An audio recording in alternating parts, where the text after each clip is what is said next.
Bukas mga bossing ko ay unang araw ng buwan ng Agosto. Mainam ay magawa po natin 'to upang sa gano'n, yung malas natin nitong July ay matatapos na, matutuldo ka na. Para bukas mga bossing ko ay fresh na fresh po tayo dahil may papasok pa nga na tinatawag na ghost month, malas po 'yan. Kaya mainam ay meron tayong proteksyon kagaya po nitong simpleng tubig, isang basong tubig. Ang tubig mga bossing ko ay humihigop ng mga negative energy. Halimbawa, may pumasok sa loob ng bahay ninyo ng mga malas, inihigop po niya kaagad mga boss. Kaya mas mainam, laging malinis ang tubig para yung mga nahigop niya, naaalis din po natin, itapon po natin sa lababo po natin or sa CR, i-flush po natin po dyan sa aridoro mga bossing. Ito pa mga bossing ko, yung malinis natin na isang basong tubig. Tapos, kailangan natin mga bossing ko ng itlog, spiritual healing mga boss. Kailangan natin ito. Ang gagawin po natin, yan. Dito po sa ating palad, magwi-wish po muna tayo para maalis ko ano man yung mga negative energy sa ating katawan. I-wish po natin na simula na ngayon ng aking tagumpay at inaalis ko na lahat ang aking mga kamalasan. I-wish yun na lahat ng gusto nyong i-wish. Halimbawa, meron kayong karamdaman. Gagaling na ako sa aking karamdaman at hindi na muli ako magkakaroon pa ng karamdaman. Ganon mga bossing. Tapos, mula dito sa ulo natin, iikot po natin po siya. Sabihin po natin, lahat ng malas ko ay itinataboy ko na at huwag ka na muling babalik pa. Puro swerte ang kakapit sa akin. Ang itlog ay for prosperity, mga boss. I-wish nyo na po dyan, mga bossing. Lahat ng aking karamdaman ay inaalis ko na. Yan. I-wish nyo na ang lahat ng gusto po ninyo. Yan, ano nyo po dyan, iikot nyo po siyang ganyan. Pati sa kilikili po ninyo, lahat ng malas ko, yan, ay sumama na sa itlog. Lahat ng kamalasan ko ay sumama na sa itlog. At puro swerte ang kakapit sa akin. Hindi na ako kailanman mamalasin pa. Tapos buong katawan nyo po yan ha. Ipaikutan nyo pong ganyan. Aalis na lahat ng kamalasan ko at huwag ka na muling babalik pa. Yung alak-alakan po natin. Yan, yung mainit na alak-alakan. Talampakan po natin. Pakrus. Yan, lahat ng malas ko ay inaalis ko na. Puro swerte ang darating sa akin. Ayan.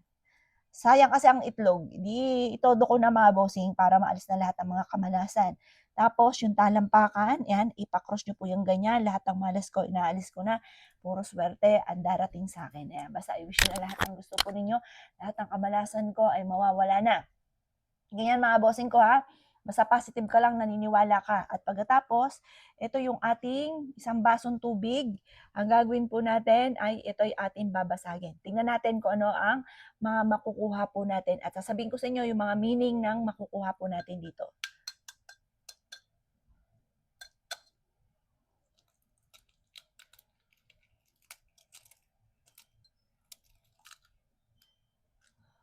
Ayan.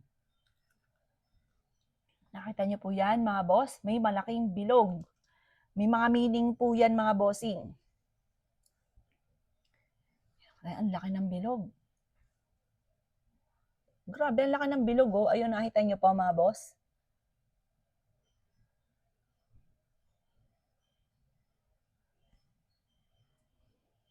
Ayan po siya oh. Iba-iba ang lumalabas mga boss. Kahit sa inyo, tingnan nyo po, iba-iba ang lalabas po dyan. Yan. Alam nyo mga bossing ko, tingnan natin ha. Try lang natin. Titingnan ko kung ano ang meaning nito sa Google. Pipicturan ko ha kung ano ang meaning. Kasi minsan, pagka gusto ko pa ng maraming meaning, ay pinipicturan ko. Tingnan ko kung anong meaning na lalabas. Yan, tingnan natin. Kung ano ang meaning. Spiritual practice found by Latin America. Second cleansing.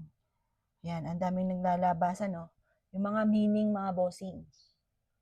Yan.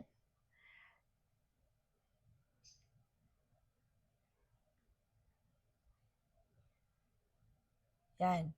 Ngayon, basta pagka halimbawa na ganito kayo, tingnan nyo na lang yung meaning po niyan. Ito pa mga bossing ko, yung sa akin, ang meaning po nito. Yan. Yan po kasi, madalas kasi masakit yung ulo ko. Yung na-cleansing po siya, yan, nahigo po yan mga bossing, yung mga spiritual na sakit ng ulo. Pero yung baka sakit ng ulo na pang doktor, ay ito ang gagawin nyo. Hindi mga boss, pang spiritual lang po ito.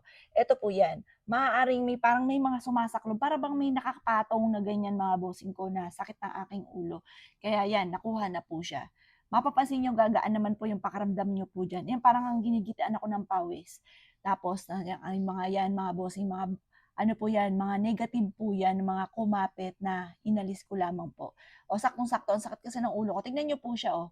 'Di ba may bilog mga bossing ko na parang nagsisilver pa nga po siya, oh. Ang galing niya mga bossing. Tapos, meron po siyang parang spiritual sa ilalim. Nakita niyo po yung ilalim? 'Di ba ito yung pinakaano, 'di ba? Nakita niyo, yan. Maaaring meron akong natuntungan, may napuntahan ako na may mga espiritu na nasa ilalim. Kaya yan, nakita niyo po yung itlog tapos meron pa sa ilalim. Bukod dito, tsaka bukod din po dito. Maaaring mga bossing ko, eto sa akin lang dama kasi may pangyari nga ako ng kay Jovelyn. Nandito siya, ayan, yung picture ni Jovelyn. Family picture po namin. Spirit po yan. Para sa akin mga boss, kasi yun nga yung pangyari sa akin. Spirit po yan mga bossing. Yan, yung nakita nyo nasa ilalim. Yan. Tapos kiniklaim ko na ang swerte. Ito pa mga bossing ko ay ilalagay ko sa ilalim ng aking higaan. At pagkatapos, kinabukasan ng 24 oras, itatapon ko din po siya sa lababo. Tapos huhugasan ko itong mabuti. Tapos yan o, ang dami pa mga naglulutangan na iba, naka-float. Yan, hindi lang masyado siya makita dito. Ayan po, nakita niyo po, naka-float. Yan. Oo, madaming espiritu na nakukuha. Pag halimbawa masama yung panlasa ninyo, gusto nyo tong gawin, gawin nyo po siya. Makakatulong po siya, promise. Ito nga po, oh, ito nyo, ginigitaan ako ng pawis. Nakakatulong po siya. Parang uminom ka ng Biogesic. Pero mga bossing ko, pang spiritual po ito ha. For spiritual cleansing. Gamit ang itlog.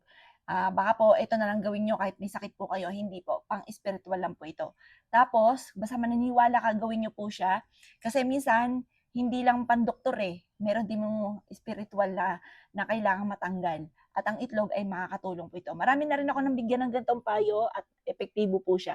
Kasi nagpa-check up po siya, wala po siya nakuha, walang nakuha ang findings doon ng doktor. At sabi ko, itry niya simpleng pamamaraan at epektibo. Sinubukan po niya mga boss. Parang siya nagdahilan lamang.